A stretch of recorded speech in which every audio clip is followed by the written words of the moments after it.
A few moments later. Bombastic side-eye, criminal offensive side-eye. Nabi bohong.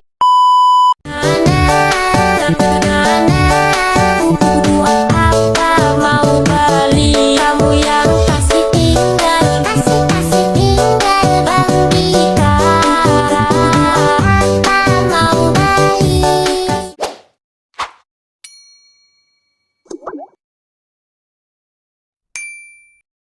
Assalamualaikum warahmatullahi wabarakatuh. Perkenalkan, nama saya Cahaya Karmila, kelas 2R NIM 2023-143673, yang pelajaran agama Islam dengan dosen pengapu Dr. Haji Hendra Wijaya SAG MPDI. Saya akan mempresentasi tentang membangun paradigma Quraini. Saya akan 1A. Konsep dengan organisasi paradigma dalam menghadapi kehidupan dan modern serta menelusuri kehidupan Nabi bagi role model. Yaitu secara etimologi, kata paradigma dari bahasa Yunani asal dari kata adalah barat dan ligma. Para mengandung arti di samping, di sebelah, dan keadaan lingkungan. Sedangkan ligma berarti sudut pandang, telada, kreatif, dan ideal. Dapat dikatakan bahwa paradigma adalah cara pandang, cara berpikir tentang suatu realitas. Adapun serta terminologis, paradigma adalah cara berpikir berdasarkan pandangan yang menyuruh dan konseptual yang sudah beku dan eksperimen dan metode keilmuan yang bisa dipercaya. Dengan demikian, paradigma Quraini adalah cara pandangan yang cara berpikir tentang suatu realitas atau suatu permasalahan berdasarkan Al-Quran. Oke, lanjut ke B. Alasan paradigma Quraini dan teladan Nabi penting dijadikan pedoman dalam kehidupan modern. Al-Quran bagi umat Islam adalah sumber primer dalam segala segi kehidupan. Al-Quran adalah sumber ajaran, teknologi, hukum, mistisisme, dan pemikiran, pembaharuan, pendidikan, akhlak, dan aspek-aspek lainnya.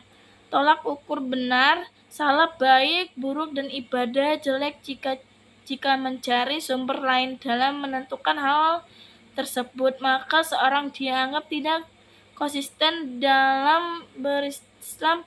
Suatu sikap isprokrit yang dalam pandangan Al-Quran termasuk sikap tidak terpuji nih. Oke, lanjut. Pertanyaan, Al-Quran diturunkan. Apa tujuan Al-Quran diturunkan? Yusuf Al-Qardawi jelaskan bagian 7 diturunkan Al-Quran paling tidak ada tujuan, yaitu 1. Meluruskan akidah manusia. 2. Menggunakan kemuliaan manusia dan hak-hak asasi manusia. Yang ketiga, mengarah manusia untuk beribadah secara baik dan benar kepada Allah. 4. Mengajak manusia untuk mensucikan rohani. 5. Membangun rumah tangga sakinah dan menempatkan posisi terhormat bagi perempuan. 6. Membangun umat terjadi saksi atas kemanusiaan. 7. Mengajak manusia agar saling menolong.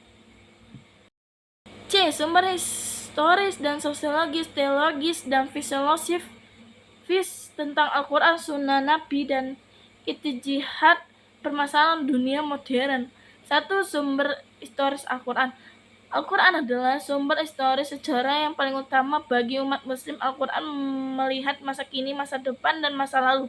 Artinya, selain bertuju untuk mendiagnosis masa kini, memberikan jawaban untuk Al-Quran yang membuka jalan untuk masa depan sekaligus dalam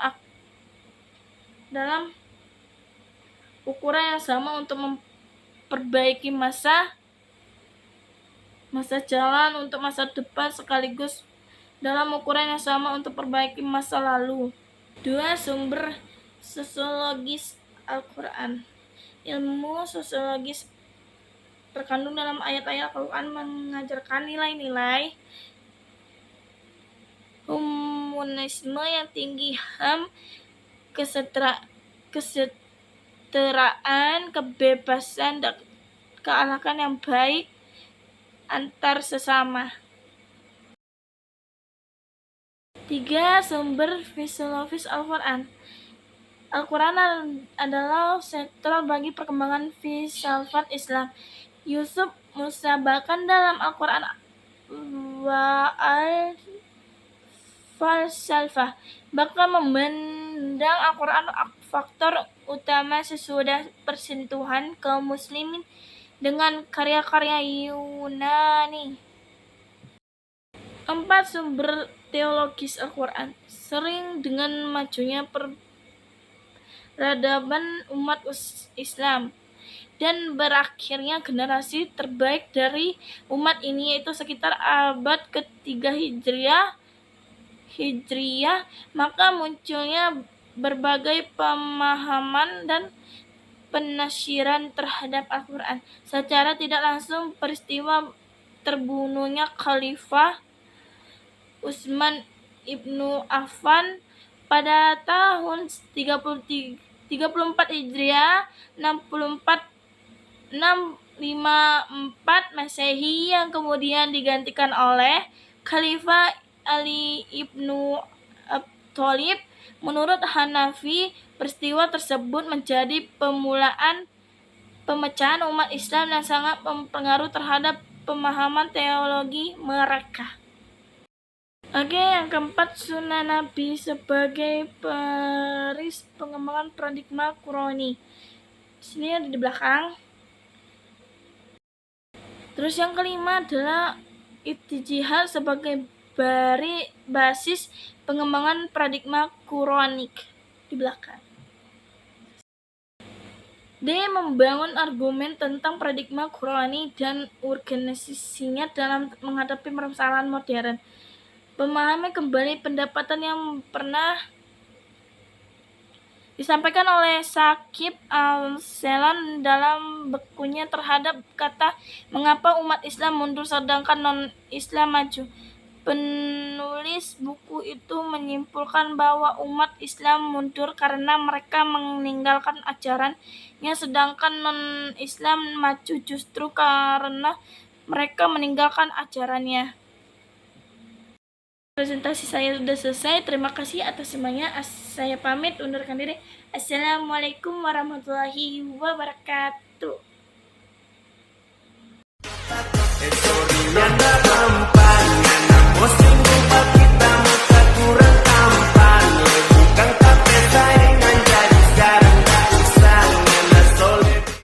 A few moments later.